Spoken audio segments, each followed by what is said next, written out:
શકીએ કે ભાઈ આ વસ્તુના કારણે મેક્સિમમ પોવર્ટી ઉપર ઇફેક્ટ થઈ રહી છે. બરાબર. તો એ આપણી કેસ સ્ટડીનો મુખ્ય સંદર્ભ આજનો એ જ છે સાહેબ કે કયા કયા આઉટલાયર્સ જે પેરામીટર્સ છે જે ગરીબીને વધારેમાં વધારે અસર કરે છે. Right sir.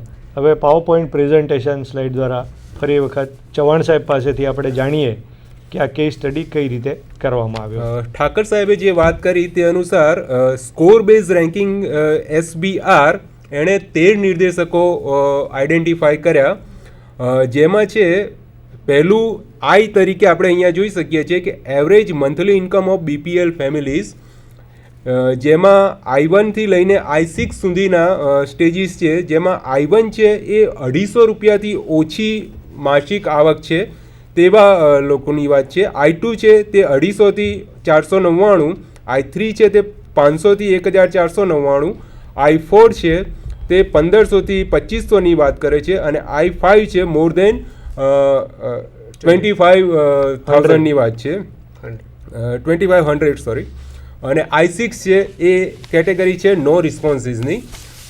એ જ કોઈ પ્રતિભાવ મળ્યો, હા, કોઈ પ્રતિભાવ નથી આવ્યો તેમની છે. W છે સેકન્ડ ઇન્ડિકેટર W છે જે કે family who live in plain area and having problems for drinking water, જે મેદાન પ્રદેશોમાં રહે છે અને જેમને પીવાના પાણીની તકલીફ છે તેવા ફેમિલીઝની વાત છે, જેમાં W1 થી W5 રેન્ક છે. W1 છે no sources of drinking water within 1.6 kilometre, એટલે લગભગ 1.5 કિલોમીટરની આજુબાજુ કોઈ પીવાના પાણીનો સ્ત્રોત એમની પાસે ઉપલબ્ધ નથી. બરોબર.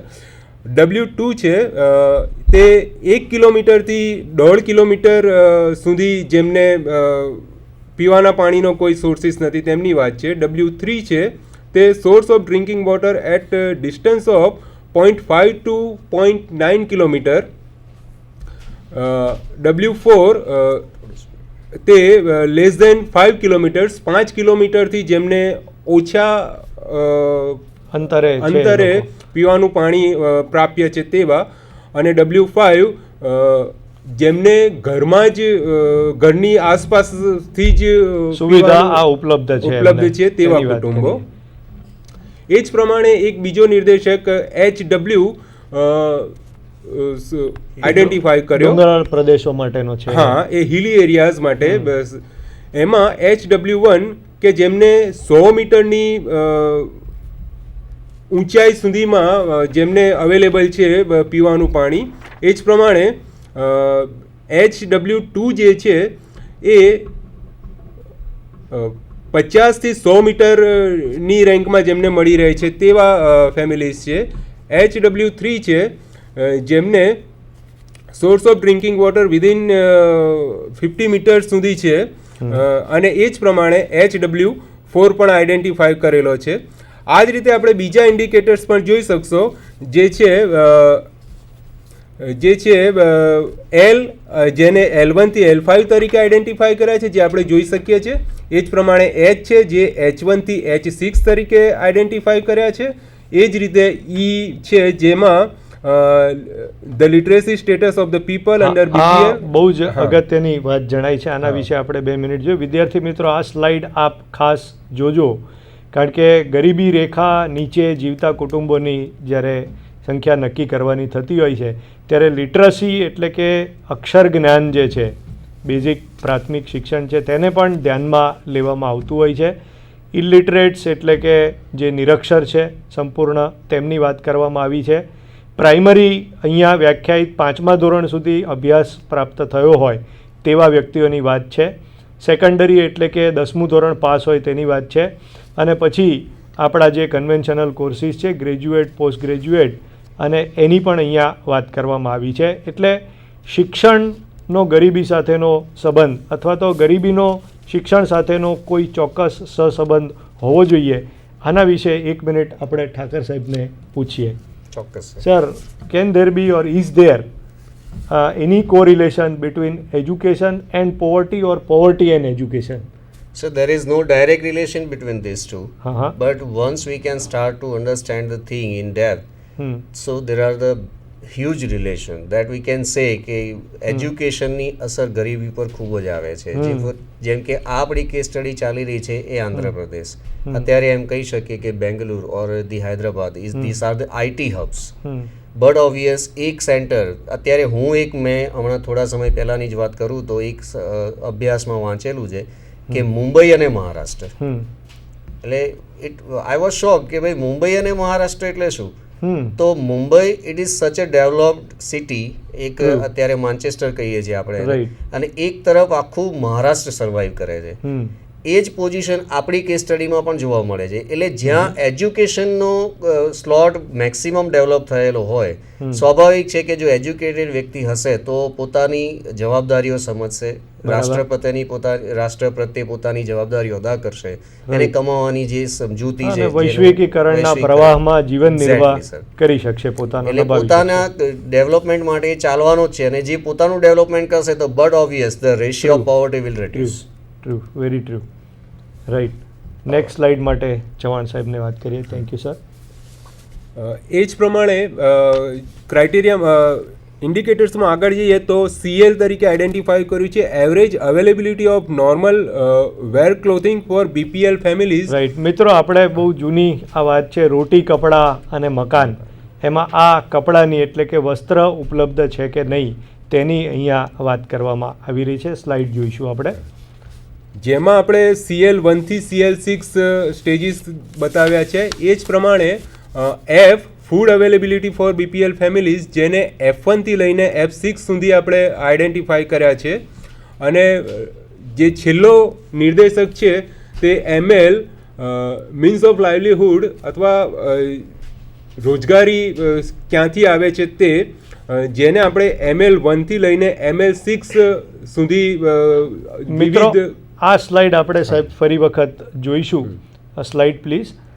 મીન્સ ઓફ લાઇવલીહુડ, જીવન નિર્વાહ માટે એમની પાસે કયા ઓપ્શન્સ અવેલેબલ છે, કયા વિકલ્પો એમની પાસે અવેલેબલ છે. કેઝ્યુઅલ લેબર, જેને આપણે છૂટક મજૂરી કહીએ છીએ.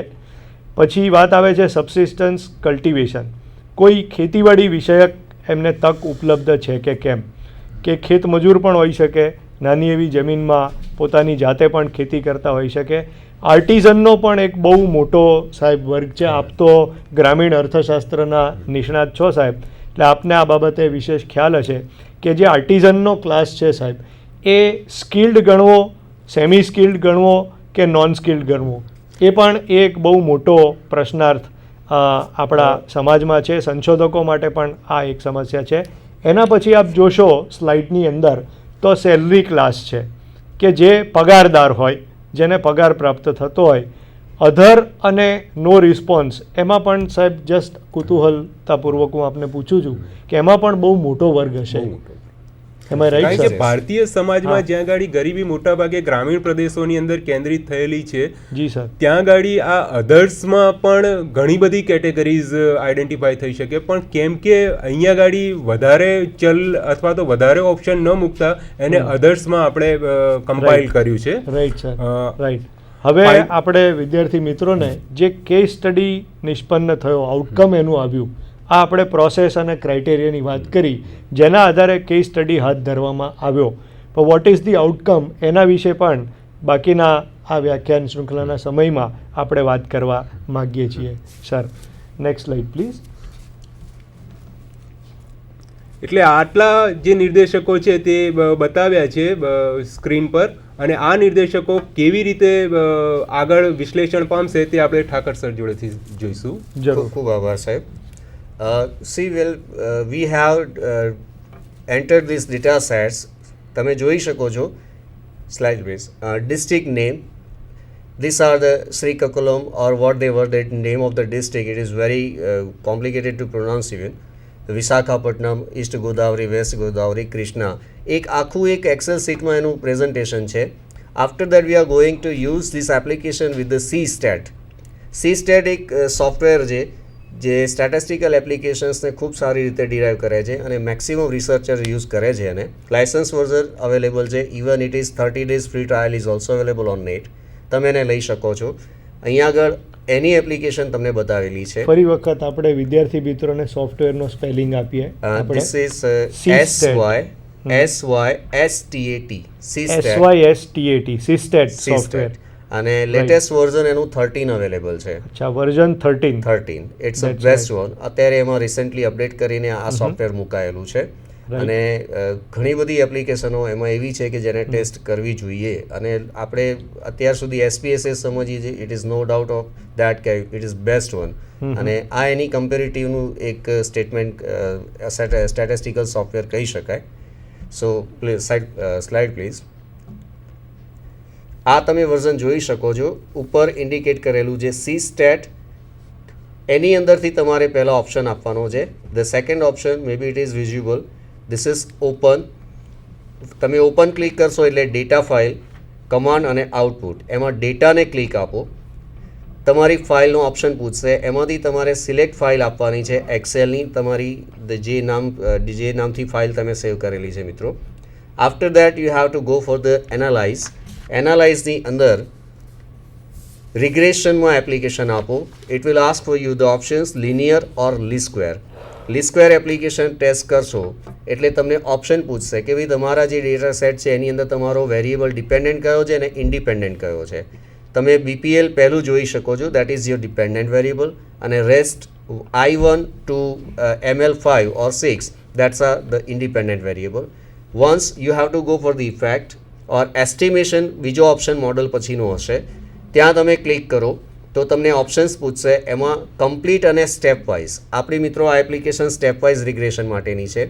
તમારે ક્લિક કરવાનું રહેશે step wise regression. I choose here the forward. બે ઓપ્શન બીજા પણ છે, બેકવર્ડ અને ફોરવર્ડ. એમાંથી ફોરવર્ડને ક્લિક આપો અને કંટ્રોલ્સની અંદર ઓટોમેટિક આપી દો. પ્રોબેબિલિટી ક્રાઇટેરિયા તમે 0 થી 1 વચ્ચેની કોઈ પણ પ્રોબેબિલિટી વેરિયેબલને રિમૂવ અને એન્ટર કરવા માટે આપી શકો છો. And basic will be the probability now. Press okay. ફરીથી એકવાર સ્ટેપ રિપીટ કરું છું. Open, then go for data, Excel file, analyse it, regression, linear, least square, click estimation, click stepwise. Then you have to choose to application, automatic plus forward and simply press OK. તમારું analysis તૈયાર હશે. અહીંયા આગળ સિલેક્શનના ક્રાઇટેરિયામાં આપણે probability select કર્યું છે. તો probability માટે તમે જોઈ શકો છો the best criteria for 95% of level of significance. તમારે કયા બેઝ ઉપર એ વેરિયેબલને ઇન કરવો અને કયા બેઝ ઉપર એ વેરિયેબલને આઉટ કરવો એના ક્રાઇટેરિયા અહીંયા ડિફાઇન કરેલા છે. 95% લેવલ સિગ્નિફિકન્સ છે. ઇટ મીન્સ કે જેની વેલ્યુ 0.05 થી વધારે હોય એ ઇન થશે અને 0.1 થી વધારે થતી હશે એ બધી આઉટ થશે. સો ધ ક્રાઇટેરિયા ઇઝ 0.05 ટુ 0.1. આની વચ્ચે જે પણ વેલ્યુ ફિટઅપ થતી હશે એ બધી વેલ્યુ સ્ટડીમાં આવશે. એ સિવાયની બધી વેલ્યુને સોફ્ટવેર ડિલીટ કરશે. આગળ જોઈ શકીએ છીએ F સ્ટેટિસ્ટિક્સનો બેઝ પણ તમે લઈ શકો છો. જે મેં તમને P વેલ્યુની વાત કરી એમ F સ્ટેટિસ્ટિક્સ પણ એક ઓપ્શન છે. એન્ડ તમે જ્યારે એ એપ્લિકેશન રન કરશો તો તમને એના આઉટપુટ્સ આ રીતે જોવા મળશે. તમને સ્ટેપ વાઇઝ આઉટપુટ બતાવશે. This is the step number 1. એમાં આરની વેલ્યુ બતાવે છે, R² બતાવે છે અને ટર્મ કયું એન્ટર થયું એની વાત છે. તો ML1 પહેલું ટર્મ એન્ટર થાય છે જ્યાં R² 0.92 છે. મિત્રો અહીંયા સ્ટેપ વાઇઝ તમે જેમ જેમ ચાલતા જશો એમ તમારો R અને R² અપડેટ થતો જશે અને સાથે સાથે AIC વેલ્યુ પણ ફ્લેશ કરતું જશે. AIC વેલ્યુ ઘટતી જશે. જ્યારે પણ મોડેલ કમ્પેરિઝન કરવામાં આવે છે ત્યારે બેસ્ટ ફિટ વેલ્યુ ટેસ્ટ કરવામાં આવે છે અને એના માટેના બે ક્રાઇટેરિયા છે. દેટ ઇઝ અકાઇક ઇન્ફોર્મેશન ક્રાઇટેરિયા અને AIC કહેવાય છે. અને basic information criteria that is BIC. એટલે તમે કોઈ પણ સોફ્ટવેર કે કોઈ પણ એપ્લિકેશન ટેસ્ટ કરતા હો અને તમને EIC અને BIC જો જોવા મળતા હોય ત્યારે બે મોડલ બનાવ્યા પછી બેસ્ટ ફિટ કયું છે, કયું મોડલ વધારે સારું કહી શકાય, તો એમાં જેની વેલ્યુ ઓછી છે AIC કે BICની એ મોડલ બેસ્ટ ફિટ કહી શકાય. અહીંયા તમે જોઈ શકો છો કે સ્ટેપ નંબર 1 એમાં આરની બેઝ પર કમ્પેર કરવા જાઓ તો 0.92 798 છે. તમને ઇફેક્ટ વેરિયેબલ બતાવે છે કોન્સ્ટન્ટ. એમાં તમે ML1 ઇન કરીને બતાવે છે ઇફેક્ટ. એની પહેલો વેરિયેબલ ઇન થયો. એની નીચે ને નીચે છે આઉટ ઇફેક્ટ્સ. તમે ટોટલ 51 વેરિયેબલની સ્ટડી આપી એમાંથી કયા કયા બિનજરૂરી આઉટલાયર્સ હતા જે પહેલાં સોફ્ટવેરે કાઢી નાખ્યા છે એણે પહેલી ઇન આપી ML1 એપ્લિકેશન, અને એ જ પ્રમાણે સ્ટેપ 2 0.953 0.98 જો એનો R² અપડેટ થયો અને E6 ટર્મ એન્ટર થયું. Similarly outliers gone. ફરી મેં જે તમને AIC અને BICની વાત કરી, પહેલાં 513 જેટલી એપ્લિકેબલ વેલ્યુ હતી એ ઘટીને 499 આવે છે અને BIC પણ ડાઉન થાય છે. સ્ટેપ 3ની અંદર તમે જુઓ તો ફરી R² update, multiple R² update અને ચોથું ટર્મ એન્ટર થયું ML2. આ રીતે તમે જ્યારે એપ્લિકેશન ટેસ્ટ કરતા જશો તો તમને એક ફાઇનલ ફ્રીક્વન્સી જનરેટ કરતી જશે અને 10મું સ્ટેપ, અહીંયા મેક્સિમમ ઇનપુટ સ્ટેપ મેં 15 આપેલા છે, એટલે 15 સ્ટેપની અંદર એ મને આઉટપુટ બતાવે એ મારી એપ્લિકેશન રિક્વાયરમેન્ટ હતી. અને લાસ્ટલી જ્યારે 10મું સ્ટેપ એ રન થશે, આ એપ્લિકેશન 10મા સ્ટેપની અંદર પૂરી થાય છે, જ્યાં 10મા સ્ટેપની અંદર તમને પૂરેપૂરું એનું ફાઇનલ મોડલ બતાવે છે. 9 સ્ટેપમાં જોઈ શકો છો R is 1 perfect, positive correlation, R² is also 1 અને I3 છેલ્લું સ્ટેપ ઇન્વોલ્વ કર્યું અને આ તમારું ફિક્સ મોડલ આવી ગયું.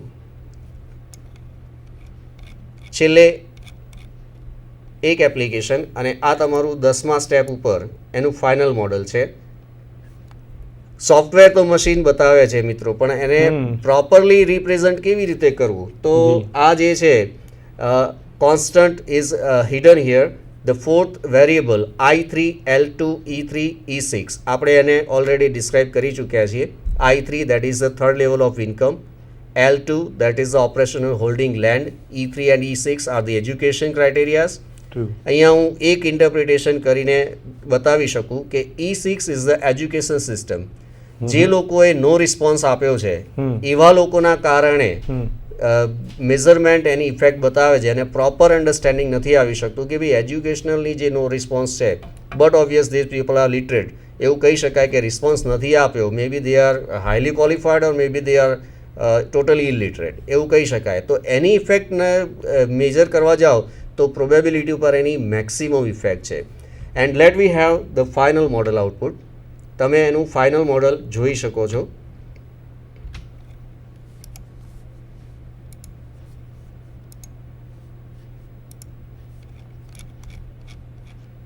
This is the final output. કયા કયા મોડલની ઇફેક્ટ જોવા મળી, I3, L2, E6 અને એના બેઝ ઉપર તમારું ફાઇનલ મોડલ, કયા વેરિયેબલની અસર છે અને કેટલી. હવે ઇન્ટરપ્રિટેશન અથવા કન્ક્લુઝનની વાત કરીએ તો સ્લાઇડ પ્લીઝ. તમે કઈ કઈ વસ્તુને નોટિસ કરી શકો છો. સે for example those have the